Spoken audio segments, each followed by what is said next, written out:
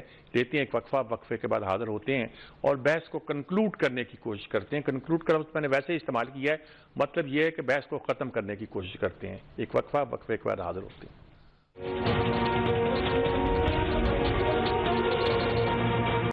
ناظرین کرام، جیسے کہ ہوتا ہے کہ وقت بہت کم رہ جاتا ہے. ڈاکٹر صاحب، اب باٹم لائن کیا ہے ساری ہماری اس گفتگو کا جو ہم درپیش ہے؟ بہت ہی کم وقت ہے. آپ باٹم لائن میں آپ سے پوچھتا ہوں تو کیا آپ کہیں گی، اس پوری بحث کا نتیجہ کیا نکلتا ہے؟ رادنی صاحب، آپ کا شو ہے، بہت سہراسن گفتگو ہوئی ہے.